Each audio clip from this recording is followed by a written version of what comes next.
बहुत बड़ी खबर आ गई, उस पर हमें आना पड़ेगा। नीतीश कुमार का इस्तीफा, बिहार के मुख्यमंत्री नीतीश कुमार का इस्तीफा।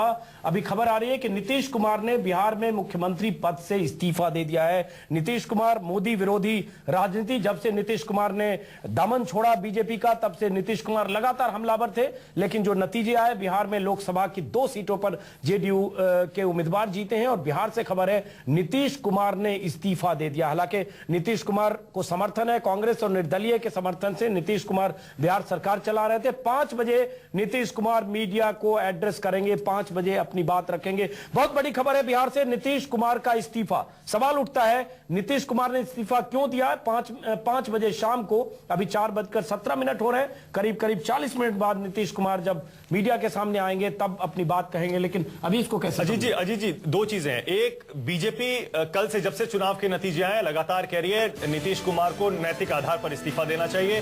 बीजेपी और जेडीयू ने साथ मिलकर विधानसभा चुनाव लड़ा था, जनादेश लिया था। उसके बाद से जब से रिश्ते अलग हुए, दोनों पार्टियां अलग हुई, तब से बीजेपी कह रही है कि दोबारा जनता के बीच जाइए, जनादेश लीजिए। लेकिन हम ये नहीं समझ पा रहे हैं, अगर जेडीयू की वाकई इतनी बुरी हालत है अजीत जी बिहार में, तो ऐसे में जनादेश लेना, जनता के बीच जाना, इतना बड़ा रिस्क नीतीश कुमार आखिर ले क्यों रहे? क्या लगता है, क्या असेसमेंट है अभी हम इसको? देखिए, नीतीश ने हमेशा अपने को एक नैतिक मूल्यों पर और कुछ राजनीतिक नैतिकता का पालन करने वाले नेता के रूप में प्रस्तुत किया है और उन्होंने हमेशा अपना आधार भी उसी को रखा है। तो आज कल की मतलब इस हार के बाद कोई नैतिक उनके पास अधिकार नहीं बचा था कि वो वहां पर सत्ता में रहें, क्योंकि उनका जिस तरह का सफाया पूरी तरह हुआ है ये अभूतपूर्व है और बिल्कुल जाहिर था कि वो अपना सारा जनाधार और समर्थन खो चुके।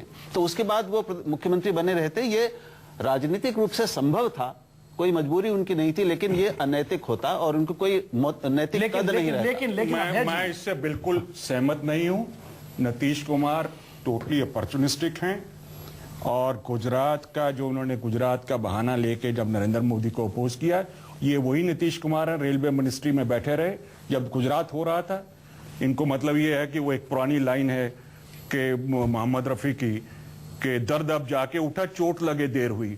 तो गुजरात हुआ था 2002 में और जाके ये 2012 या 13 में आप सुनिए बुरी बात को, इन्होंने इसलिए क्योंकि पता था कि कल एमएलए मुझे गिराएं, उससे पहले मैं इस्तीफा दे देता हूं।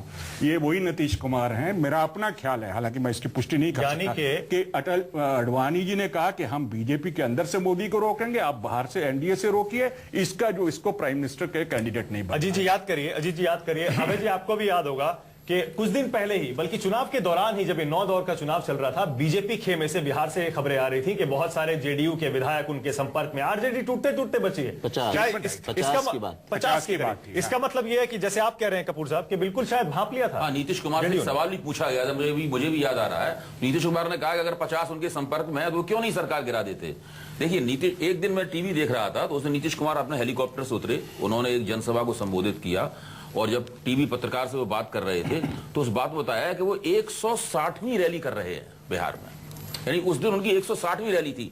यानी इतना परिश्रम करने के बावजूद 160 और उससे ज्यादा रैलियां करने के बावजूद उनका जो चुनाव परिणाम रहा है, उस परिणाम के बाद उनका। अबे जी माफ करिएगा, रोक रहा हूं आपको, माफ कीजिएगा, एक ब्रेक ले, छोटा सा ब्रेक ले रहे हैं, इसी बड़ी खबर पर बने रहेंगे। और खबर ये, बिहार के मुख्यमंत्री नीतीश कुमार ने इस्तीफा दे दिया है और खबर यह भी कि हो सकता है अब बिहार में आपको जल्दी ही बिना चुनाव के भी नई सरकार देखने को मिल सकती है।